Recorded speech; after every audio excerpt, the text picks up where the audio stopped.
13ஆம் அதிகாரம்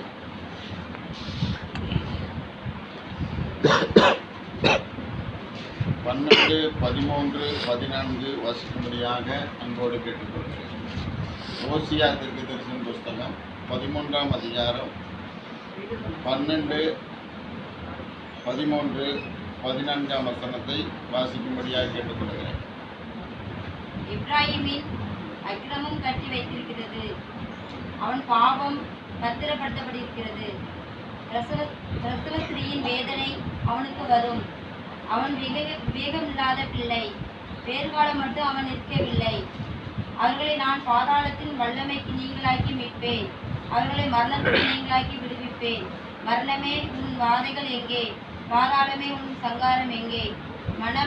மனமாறுதல் என் கண்களுக்கு மறைவானதாக இருக்கும்.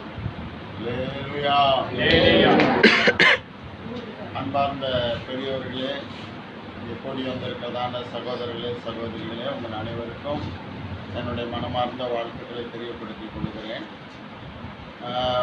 இந்த இடத்தில் தேவனுடைய வார்த்தையை உங்களிடத்தில் வைப்பதில் மிகுந்த சந்தோஷப்படுகிறேன். தேவன் ஒவ்வொரு வார்த்தையும் உங்களுக்கு ஆசீர்வாதமாக கொடுக்கிறார். முதலாவது இங்கு நாம் வாசிக்க கேட்டதான வசனத்தில் வாசிக்கிற முதல் வசனம், எப்ராயிம் அக்கிரமம் கட்டி வைக்கப்பட்டிருக்கிறது. எப்ராயிமுடைய அக்கிரமம் கட்டி வைக்கப்பட்டிருக்கிறது. எப்படி வைக்கப்பட்டிருக்கிறதா? அக்கிரமம் கட்டப்பட்டு வைக்கப்பட்டிருக்கிறது.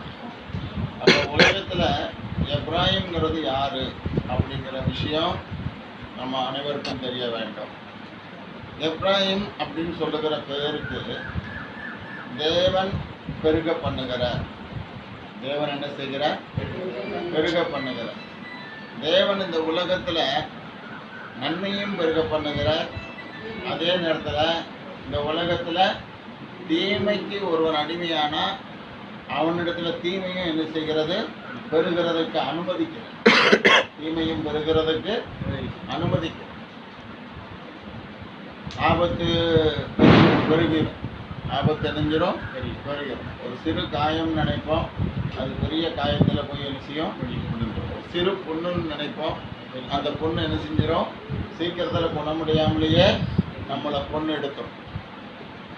சிறிய வயிற்று வேதனைன்னு நினைப்போம், சிறிய குடல் வாழ் தான் அணிஞ்சிருக்கு, உபத்திரப்படுத்துன்னு நினைப்போம். சிறிய வாயு தொல்லைன்னு தான் நினைப்போம். ஏதோ தெரியவில்லை, என்னமோ தெரியலை அப்படின்னு நினைப்போம். எல்லாமே சிறிதாக தான் முதல்ல வரும். ஆனால் நினைஞ்சிடும், அது பெருசாக என்ன செய்யப்படும்? கட்டப்பட்டு அந்த நோயிலிருந்து நாம் விடுதலையாவதற்கு முடியாதவர்களைப் போல ஆகிடும்.